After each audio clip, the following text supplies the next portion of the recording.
Today, today we will discuss the oxide physical property of oxide of third period elements. These two rows show the oxide of third period elements.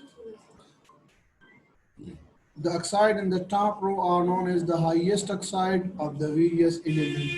जो ऊपर रो वाले हैं जो कहते हैं highest oxide. Highest oxide उसको क्यों कहते हैं?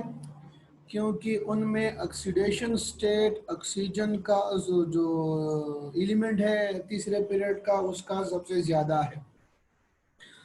These are the oxides where the period 3 element are in their highest oxidation state.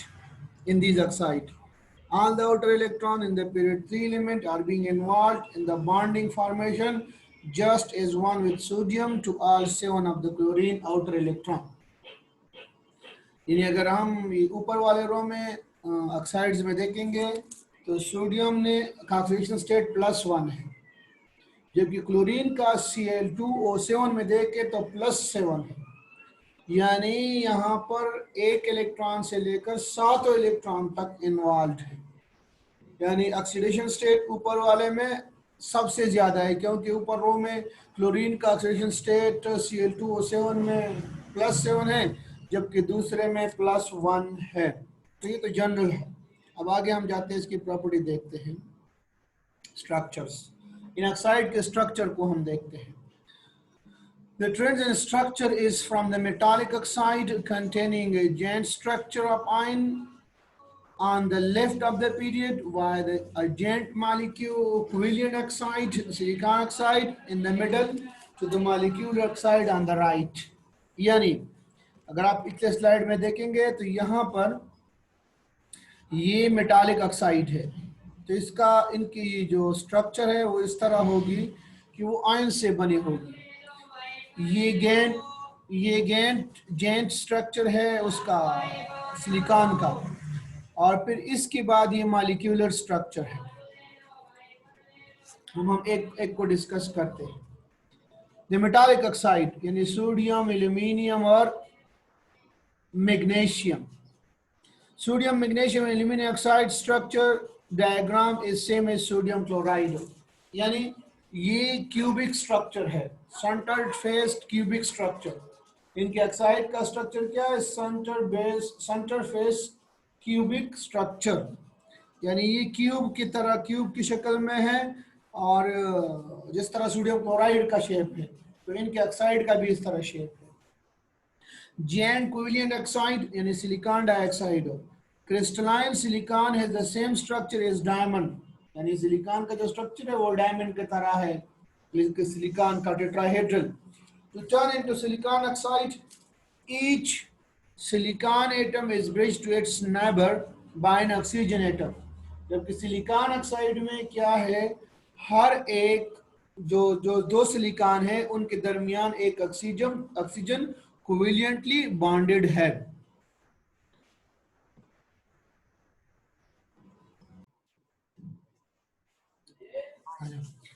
ये सिलिकॉन है, ये सिलिकॉन का स्ट्रक्चर है, सिलिकॉन टेट्राहेड्रल अरेंजमेंट है सिलिकॉन का। ये ऑक्सीजन आ गया तो ये सिलिकॉन डाइऑक्साइड का स्ट्रक्चर हो गया। आप देख सकते हैं कि दो ऑक्सीजनों के दरमियान सिलिकॉन का दो सिलिकॉन एटमों के दरमियान एक ऑक्सीजन बॉन्डेड है, कोवेलेंटली बॉन्डेड है। तो सिलिकॉन के ऑक्साइड का स्ट्रक्चर कुछ इस तरह का बनता है। अब हम मॉलिक्यूलर ऑक्साइड देखेंगे। मॉलिक्यूलर ऑक्साइड में फास्फोरस, सल्फर और क्लोरीन के। The phosphorus oxide has two common oxide, phosphorus 3 oxide and phosphorus 5 oxide. Phosphorus 3 oxide and phosphorus 5 oxide. The phosphorus 3 oxide mean that oxygen, the phosphorus in 3 oxidation state, while in phosphorus 5 oxide the phosphorus is in +5 state. अगर आप P4 और O6 में देख ले तो oxygen का -2 तो 6 oxygen का होगा -12। -12 को बैलेंस किया है 4 P हैं, तो एक की पी का हो गया +3। अगर आप P4 और O10 में देख ले तो एक पी का आएगा 5। Now phosphorus 3 oxide. Phosphorus 3 oxide is a white solid melting at 24 degrees centigrade and boiling at 173 degrees centigrade when oxygen is in limited amount. यानी फास्फोरस 3 ऑक्साइड कब बनेगा? फास्फोरस 3 ऑक्साइड तब बनेगा जब आपके पास ऑक्सीजन की सप्लाई लिमिटेड अमाउंट में हो, तब वो फास्फोरस ऑक्सीजन के साथ रिएक्ट करके फास्फोरस 3 ऑक्साइड बनाएगा। Structure of its molecule is base work with starting from a P4 molecule which is a little tetrahedral.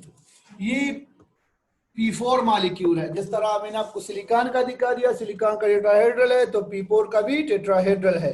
अब इसमें ऑक्सीजन ऐड होगा तो आपके पास उसका स्ट्रक्चर बनेगा ये देखो, इसमें ये ऑक्सीजन ऐड कर दिया गया, ये ऑक्सीजन उसमें ऐड कर दिया गया है, तो ये आपके पास फास्फोरस 3 ऑक्साइड का स्ट्रक्चर बनता है। Phosphorus 5 oxide. Phosphorus 5 oxide is also a white solid subliming. Subliming means turning straight from solid to vapor.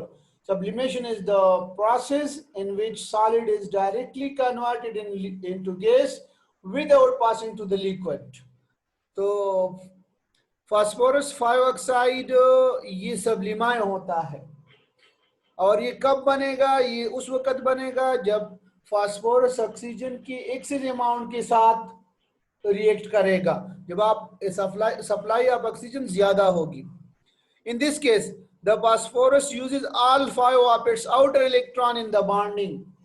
तो यहाँ पर फास्फोरस अपने आखिरी शेल के पांचों के 5 इलेक्ट्रॉन को यूज कर रहा है। Because phosphorus belong to 5th A group, so they use its 5 of its outer electron. Solid phosphorus oxide exists in several different forms. Some of them are polymeric.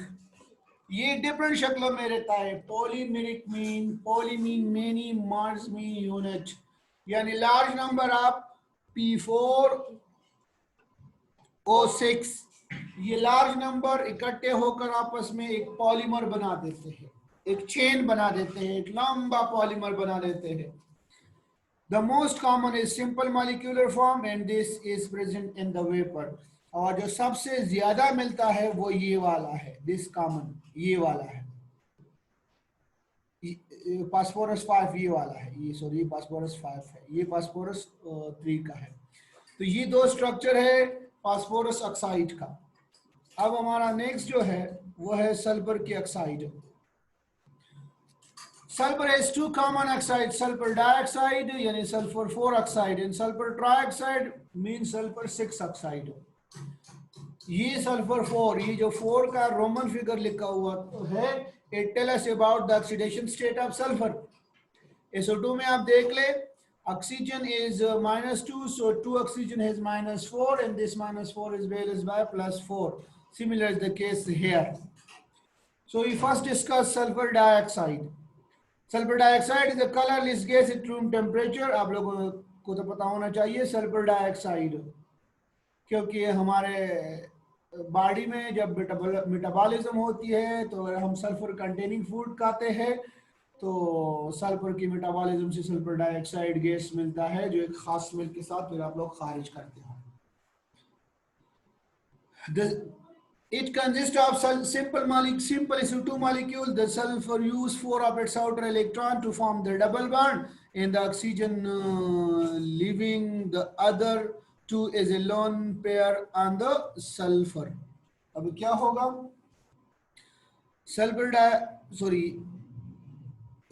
Dioxide में क्या होगा? Oxygen अपने आखिरी shell के 4 electron use करेगा। इसमें आप देखो ये सल्फर ने अपने 4 इलेक्ट्रॉन 2 इसके साथ बॉन्ड कर दे, 2 इसके साथ, और 2 लोन पेयर की शक्ल में रहेंगे। तो ये तो सल्फर डाइऑक्साइड का स्ट्रक्चर था। Sulphur trioxide, pure sulfur trioxide is a white solid in a low melting and boiling point। Solid form में है और मेल्टिंग और बॉइलिंग पॉइंट लो है।